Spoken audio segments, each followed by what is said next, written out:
जय श्री राम मित्रों, Indian SRJ पर आप सभी का स्वागत है। मित्रों, जैसा कि आप जानते हैं कि हम अपने वीडियोस के माध्यम से आपको प्रगतिशील भारत में हो रहे विकास परियोजनाओं व धार्मिक स्थलों पर हो रहे विकास कार्यों की महत्वपूर्ण जानकारी देते हैं। इसी क्रम में आज हम पुनः अयोध्या के श्री राम मंदिर निर्माण की वर्तमान परिस्थिति की विशेष जानकारी लेकर के आए हैं, जैसे कि कितना हुआ अब तक राफ्टिंग का कार्य तथा कैसे होगा मंदिर निर्माण में अंतरिक्ष विज्ञान का प्रयोग, कैसे आएगी मंदिर की दीवारों से राम धुन, मंदिर निर्माण में कितने तांबे का होगा प्रयोग तथा मंदिर के कामकाज में क्या है टीसीएस का योगदान एवं मंदिर निर्माण में आए नए पत्थरों की जानकारी। तो मित्रों, अलौकिक धाम के निर्माण कार्य के आप साक्षी बने एवं संपूर्ण जानकारी पाने के लिए वीडियो को अंत तक अवश्य देखें। मित्रों, वीडियो में आगे दी जाने वाली जानकारी यदि आपको पसंद आए तो वीडियो को लाइक व शेयर अवश्य करें तथा चैनल पर नए हो तो चैनल को सब्सक्राइब करके हमारे मनोबल में वृद्धि करें। चलिए वीडियो में आगे बढ़ते हैं।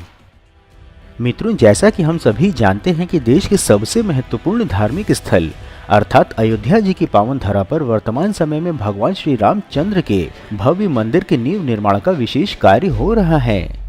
बता दें कि श्री राम जन्मभूमि परिसर में मंदिर निर्माण के लिए राफ्ट बनाए जाने की प्रक्रिया चल रही है तथा निर्माण स्थल पर बने 48 लेयरों की चट्टान की ढलाई पर ही राफ्ट का निर्माण 17 भागों में बांटकर किया जाना है, जिसके लिए पहले प्लाई के टुकड़ों से प्रत्येक ब्लॉक के शटरिंग का कार्य किया जाता है, तत्पश्चात उसमें ढलाई होती है।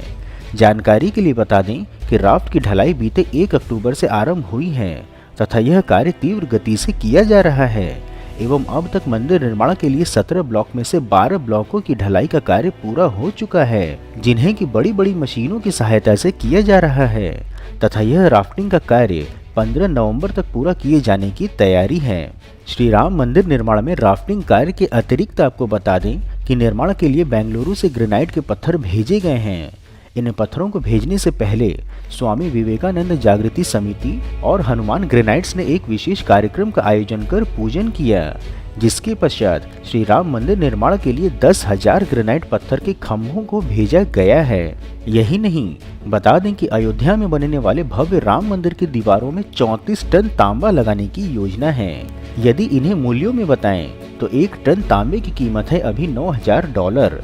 यदि भारतीय रुपयों में इसका आकलन किया जाए तो 1 टन तांबे की कीमत 6,75,000 रुपए है। इस अनुसार 34 टन तांबे की कीमत वर्तमान समय में 2,30,00,000 रुपए की होती है, अर्थात 2,30,00,000 रुपए के तांबे का उपयोग होगा अयोध्या में बनने वाले राम मंदिर की दीवारों में। अधिक जानकारी के लिए बता दें कि अयोध्या में बनने वाले भव्य राम मंदिर में सिंह भूमि ताम्रपट्टी के खदानों से उत्पादित तांबे का उपयोग होगा। राम मंदिर निर्माण के तकनीकी देखरेख करने वाली एल&टी की टीम बीते शुक्रवार को यहां पर आई थी और तांबे का सैंपल लेकर के गई है।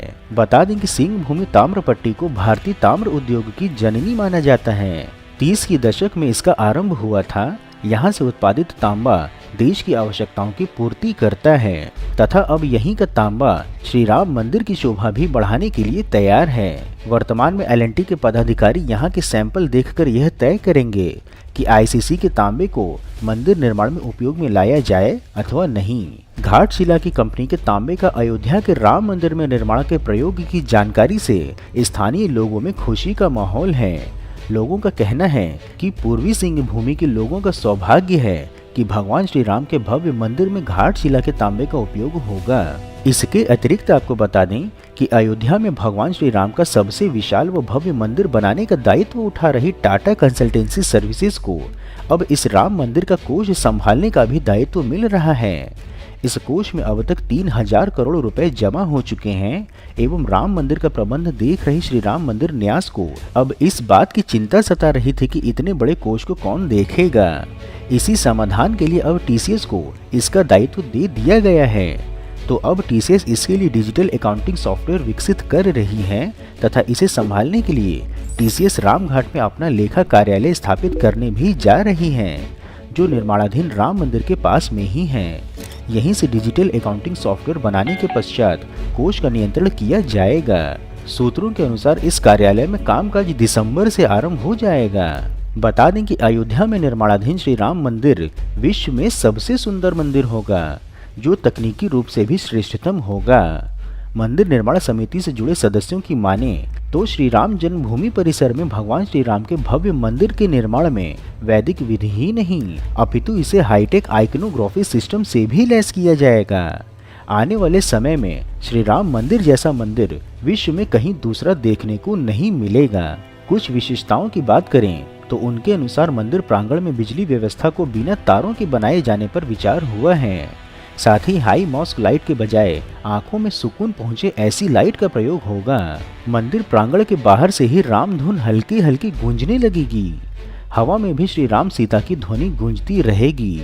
मंदिर की दीवारों पर, सभी स्तंभों पर, प्लिंथ पर भी देश के विभिन्न ग्रंथों के अनुसार देवी देवताओं की मूर्तियों को उभारा जाएगा तथा आंतरिक दीवार, आउटर वॉल व प्लिंथ जैसे सभी भागों पर दशावतार, नवग्रह, शक्तिपीठ सहित शास्त्रों के अंदर व पौराणिक ग्रंथों में मंदिरों में बनने वाले पौराणिक मूर्तियों का वर्णन किया गया है, उन्हें भी दर्शाया जाएगा। विश्व भर के सभी ग्रंथों की लिस्ट बनाई गई है जिनके आधार पर मंदिरों में मूर्तियों को स्थापित किया जाएगा तथा पूरे मंदिर परिसर को आइकनोग्राफिक सिस्टम के अंतर्गत lighting system, public address system तथा आधुनिक यंत्रों के साथ परिसर की सुरक्षा को बेहतर बनाने का काम किया जाएगा।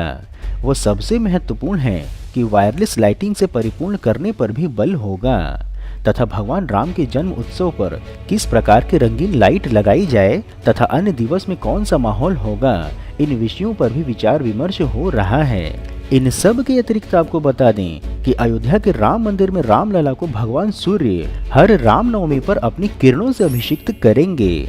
जी हाँ, अयोध्या में बन रहा राम मंदिर इसी योजना के साथ आगे बढ़ रहा है। इसके साथ ही ऐसी कल्पना को साकार किया जाएगा कि हर दिन मंदिर का गर्भगृह सूर्य के प्रकाश से ही प्रकाशित रहे। माननीय प्रधानमंत्री द्वारा अंतरिक्ष वैज्ञानिकों के सामने यह विषय रखा गया है कि प्रयास करो कि प्रतिवर्ष रामनवमी के दिन दोपहर 12 बजे जब भगवान राम का जन्मोत्सव मनाया जाता है, उसी समय अवधि में सूर्य की किरण भगवान श्री राम लला के मुख को प्रकाशित करें और उसका दृश्य अयोध्या के सैकड़ों स्थानों पर, सार्वजनिक स्थलों पर डिस्प्ले किया जाए। बता दें कि अयोध्या में बन रहे राम मंदिर में रामलला के गर्भगृह को सूर्य की किरणों से प्रकाशमय करने की योजना बनाई जा रही है। इसके लिए ओडिशा के कोणार्क मंदिर जैसी विशेष तकनीकी का प्रयोग करने पर विचार किया जा रहा है। मंदिर में इन किरणों के लिए कोणार्क के सूर्य मंदिर की तर्ज पर ही सही कोण पर झरोखे बनाए जाएंगे ताकि चैत्र महीने के शुक्ल पक्ष की नवमी पर रामलला पर सूर्य की किरणें सीधे पड़ें। बता दें कि मंदिर निर्माण की वर्तमान परिस्थिति के अनुसार 15 नवंबर से मंदिर के स्तंभों के आधार का भाग बनना आरंभ हो जाएगा। निर्माण की इस प्रक्रिया और चरण को वास्तुशास्त्र की भाषा में कंस्ट्रक्शन ऑफ प्लिंथ कहा जाता है। नवंबर मध्य से प्लिंथ निर्माण आरंभ होकर अगले वर्ष अप्रैल तक काफी आगे बढ़ जाएगा एवं अगले वर्ष रामनवमी के पश्चात इन स्तंभ आधार पर ही नक्काशी युक्त खंभों की ऊपरी संरचना बनने लगेगी। इसके अतिरिक्त योजना के अनुसार श्री रामलला के मंदिर परिसर में ही एक म्यूजियम भी होगा। इसमें पौराणिक और ऐतिहासिक स्थल से संबंधित कई जानकारियां और खुदाई में मिली पुरातत्व महत्व की वस्तुएं भी रखी जाएंगी।